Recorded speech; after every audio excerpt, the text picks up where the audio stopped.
You know, Article 3 of the ADC Constitution made it clear that the whole reason for ADC is for the welfare of our people and the welfare of our nation.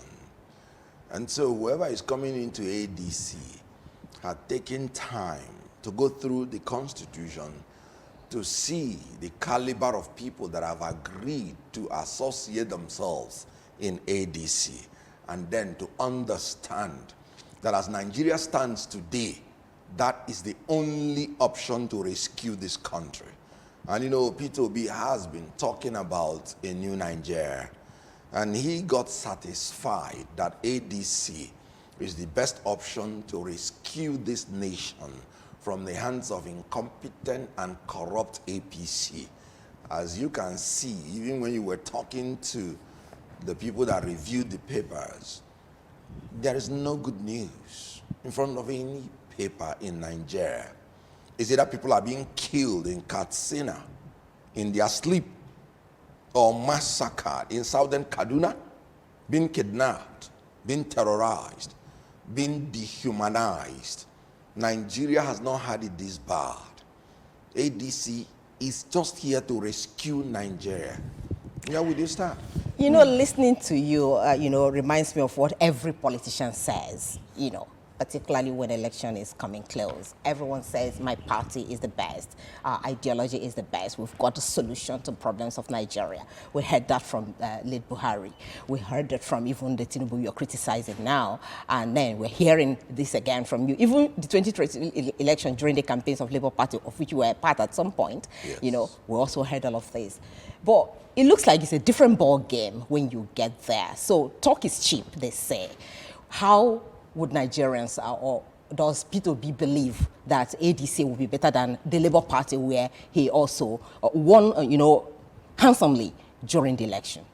Well, he said it himself, that after due consultation with his people from the southeast, due consultation with his followers, the obedience, he came to the inevitable conclusion that ADC is the only option to go. So if he, as you know, as a man who has been interested in doing things new, and indeed, everybody in that ADC has been committed to doing things new. Atiku Abubakar was vice president, 1999 to 2007. That has been the best for Nigeria. You know, this government with its deceit, okay, look at it. They will tell you about foreign reserve, and they want to bewitch you that your foreign reserve is increasing. You know what? The truth is that the foreign reserve is decreasing. They will allow the foreign reserve to increase by $1 billion or $2 billion in a year, but they will borrow $15 billion from outside people to pretend that they are giving you infrastructure. You know what that means? Your foreign reserve has just depreciated by $13 billion. But when Obasanjo Atiku was in charge, they came in and met $7-point-something billion. There was nothing in the coffers. They didn't go to borrow. They cut their cloth according to their size. They started building the foreign reserve. And within a short time, they accumulated so much in foreign reserve that they could use some to exit us from our international debt. But look at the government. And they were paying subsidy then. But look at the government that said, no more subsidy from the one. And the reason is because I want to have enough revenue to provide all this infrastructure for you. They remove subsidy. They increase your tariff. I spend the Christmas in darkness. I spend the New Year in darkness. They told me it was a national grid collapse. And they increased your airfare, increased everything. Yet they are borrowing in trillions of naira and in billions of dollars. What are they doing with it? Why I brought this comparison is for you to understand that if people like Atiku Abubakar, if people like Obi, if people like all those people you're seeing in ADC, if they come into power, they will do excellently better than Tinubu, that they are massacring his people and he's somewhere in one hotel in Europe enjoying himself. That's what they told us. They say he's holidaying. What a shame. I feel very embarrassed Those are very, very, very strong points that you've mentioned. Now, beyond the popularity of Peter Obi, Nigerians are of the opinion that different political parties pretty much they just carry over people and they just switch them and it's a different thing. PDP, APC is all the same. So what exactly is the game changer for ADC when it comes to values? The game changer is party supremacy. How? Can you see that every candidate, every aspirant, every member that came into ADC did not come in giving conditions to ADC? We just give you our constitution, give you our manifesto, and say, go through these. We cherish every member to be in our party, but it has to be under the rules and regulations of the party. Have you heard any aspirant telling you, I am coming to this because I was assured this? No, we want to build the tenets of democracy and ensure that when we bring out our manifesto, whoever we are electing into government will be subservient and obey the dictates of the party. You can see how PDP died, indiscipline. You can see how LP died, indiscipline. No, we don't tolerate that in ADC. So what strategy for accountability? If there is chaos in the party, the chaos dovetails into the nation because you can't give what you don't have. That we are going to be organized, we are going to be disciplined, and we will give Nigeria the discipline they have been looking for, the comportment, the international respect we are looking for, which they have destroyed under APC. You can imagine, we take others now from other countries. We will come, gonna blazing if you don't do this. That is when your president will remember that people are dying like chickens. You know, in Tinubu's government, you calculate the insecurity on daily basis because you don't even need to wait for 48 hours. Do you remember that this insecurity didn't start with this administration? It has metastasized with this administration. Before APC came in generally, it was limited to Northeast. Today, you saw what happened in the Southeast with unknown gunmen. Started with APC. You saw the Southwest, how ritualists, we are killing everybody before Mateko came. Started with APC. In the North Central, it became a no-go area. Killer headsmen. Started with APC. In the Northwest, you saw bandits, terrorists, kidnapping and masquerading themselves as the Lakarawa who had come to save the people because of lack of security from the government.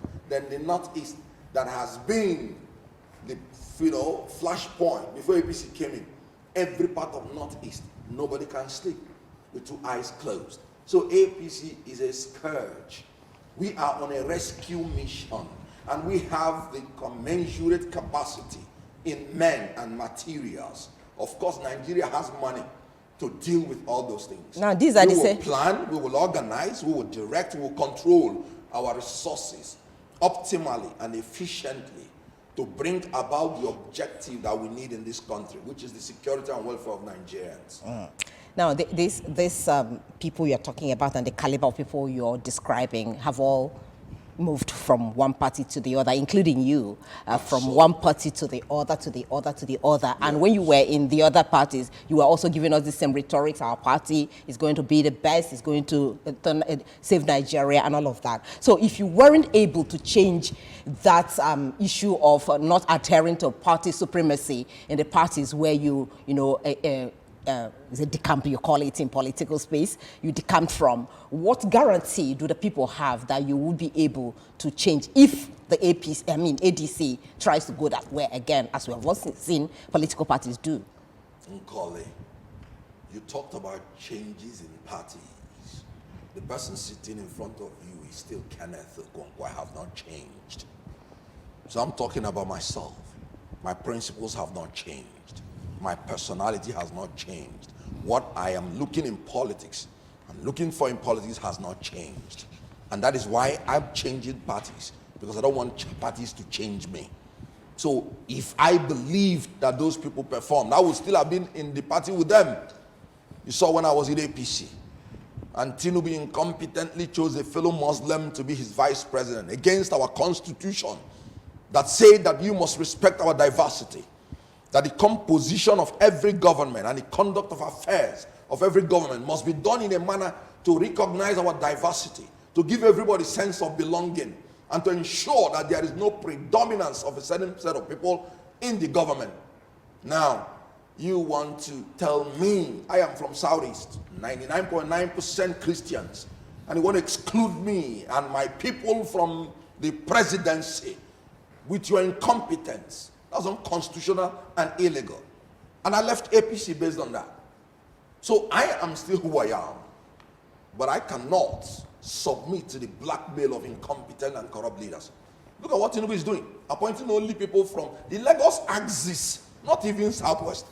Lagos axis of his incompetent, children that know only one thing: how to extort money from the people in the name of tax, how to ensure that they set up institutions that will be collecting the money themselves and eating it as they like. 3 budgets being implemented in a year. They say 2025 is going to be rolled 70% or thereabout to the next year. I am confused. I don't even know what these people are doing. They are contumacious, and a contumacious government cannot give you order in the society. Tinubu went to court and got a judgment that the court should give him the power to transmit the money of local government directly to them. 1 year plus. He got his judgment July of 2025, going to 2 years. He has not done it. A man that went to court, more than going to 2 years, you are in disobedience to Supreme Court order, which you yourself solicited. You know why? Because he wants the governors to use the local government money to campaign for him. That's an accusation, because we've heard him. Because we've heard him say at different fora that he's going to do that if they don't, if the governors don't begin to do that. When he's in Bodilon, because he's not going to. Of course, he's a one-term president.